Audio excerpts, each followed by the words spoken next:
Hello, this is question 4 from the 2023 MAT. A point A is on the parabola y equals a half x squared at that pair of coordinates with a greater than 0. The line L is normal to the parabola A.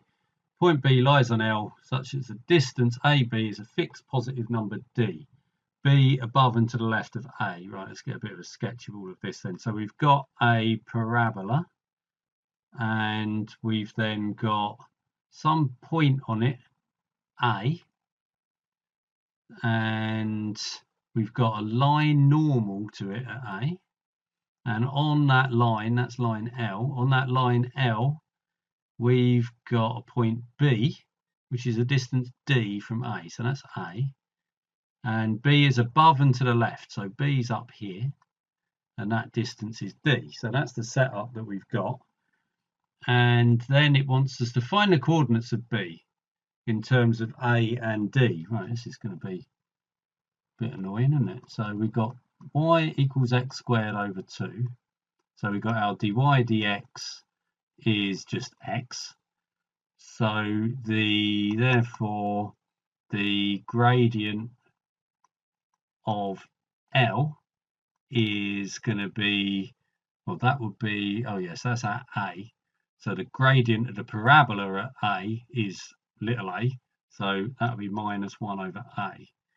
So equation of L, putting it into our y minus y1 is x minus x1.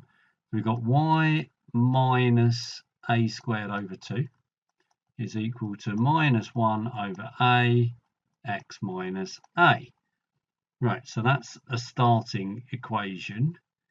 And we need to get the coordinates of B in terms of A and D, right? So we need to bring D into this. So Pythagoras, D squared is going to be x minus A squared plus y minus A squared over 2 squared. So I think I'm just going to have to sub in one into the other, aren't I? So D squared x minus a squared plus, so y, oh, we have got y minus a squared on both of them. So the contents of the bracket is the left-hand side of the equation of L, so that helps. That leaves us inside the bracket then with a, well, we got a 1 minus x over a all squared. Right. How am I going to turn that into something pleasing? I need to get x to be the subject. Don't really want to expand all this out. So, well, let's put that over as one fraction, because then I've got an x minus a squared on both of these. Yeah, so let's pull this a squared out of the second bracket and a minus 1.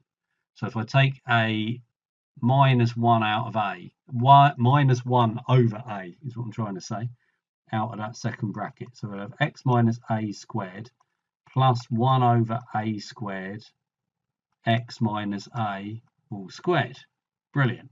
Right, so I've got the d squared is equal to x minus a all squared 1 plus 1 over a squared. Right, that's simplified out quite nicely.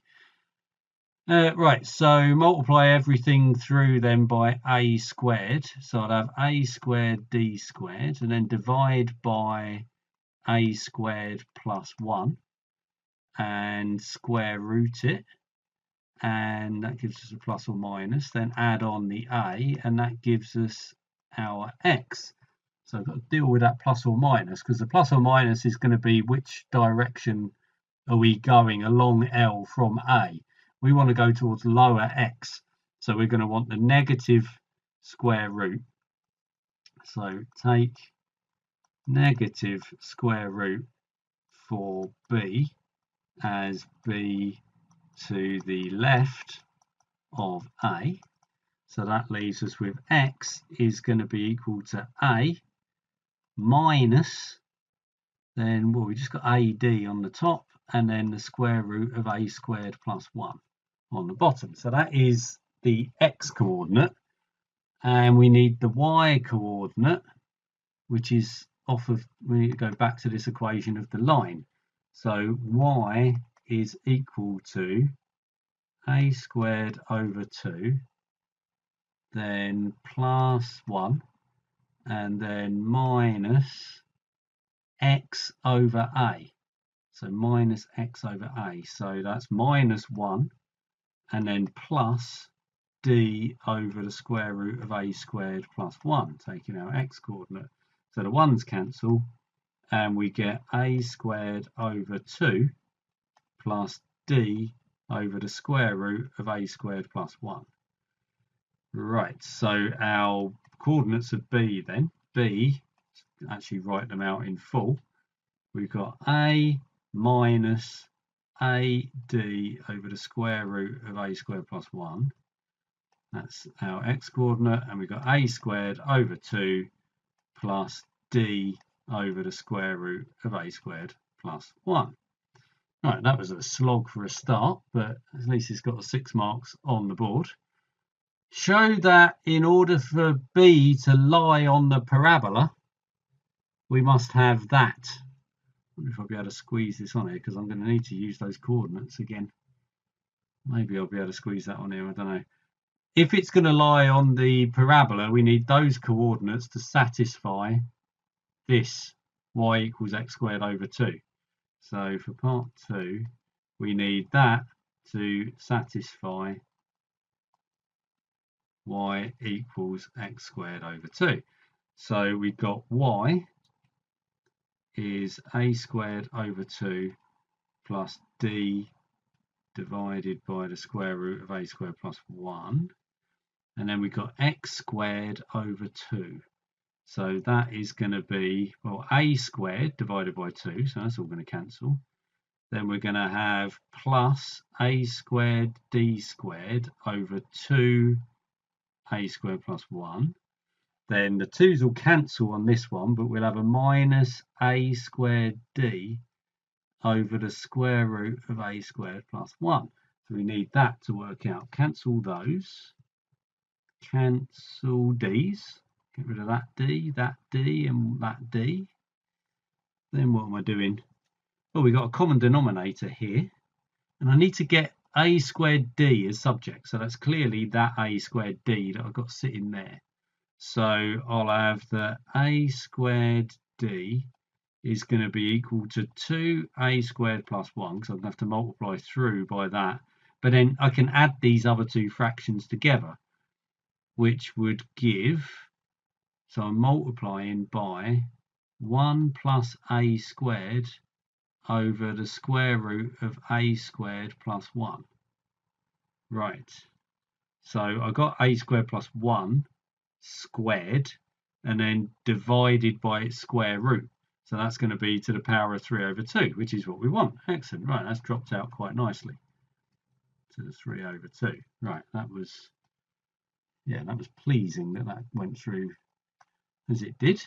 Right, we just got 5 marks to go on the last 2 parts. So for part 3, let t equal a squared. Express the equality this in the form d to the 3 over 2 equals f of t for some f of t. Okay, well that's going to be straightforward enough. So we're saying, so t is a squared. So we've got t times d is equal to 1 plus t to the 3 over 2. So we need to do the 2/3 root on this. So we have t to 2/3 power, I should say, maybe. So put 2/3 on those, put 2/3 on the 2, and then we just got a 1 plus t at the end. So d to the power of 2 over 3 is 2 to the 2 over 3, and then we've got 1 plus t. I'm going to do it as 2 lines. I've got a bit of space here to deal with this. It saves me making a mess up on these powers.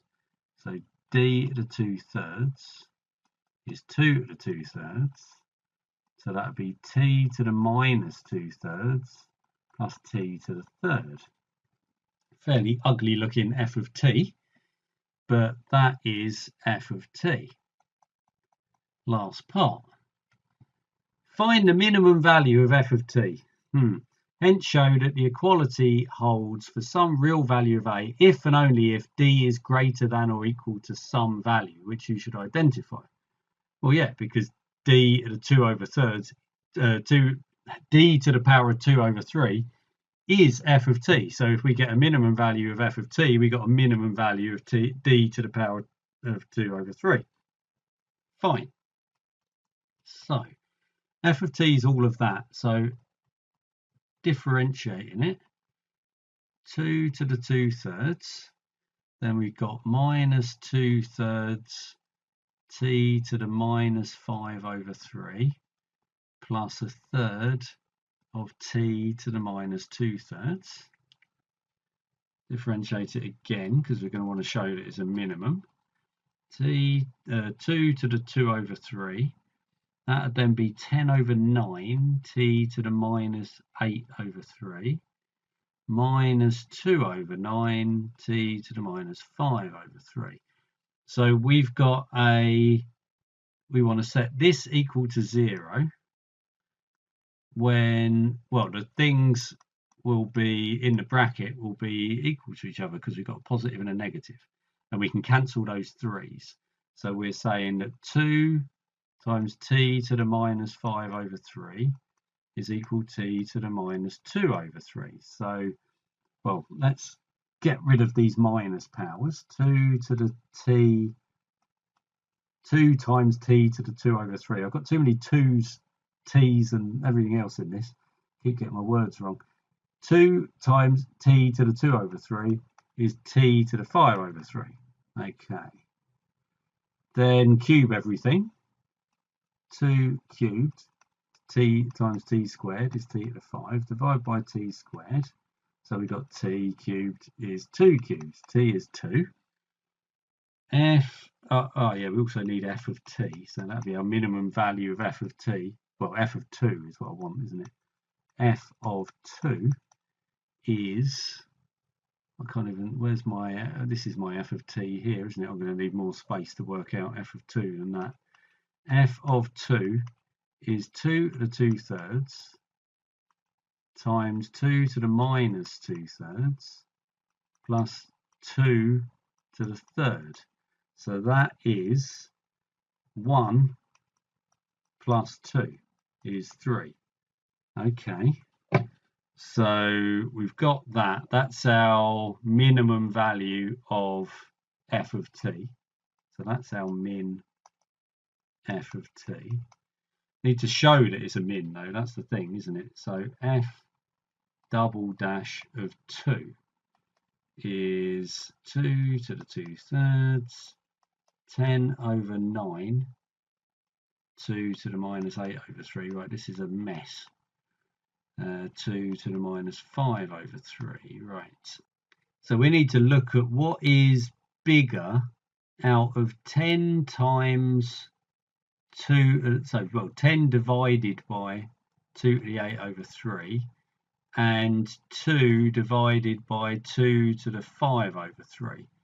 So we need to see which one is bigger, and we need this to be the case in order to be a minimum. So what have we got then? We've got for this one, that's 2 to the 8 is 256.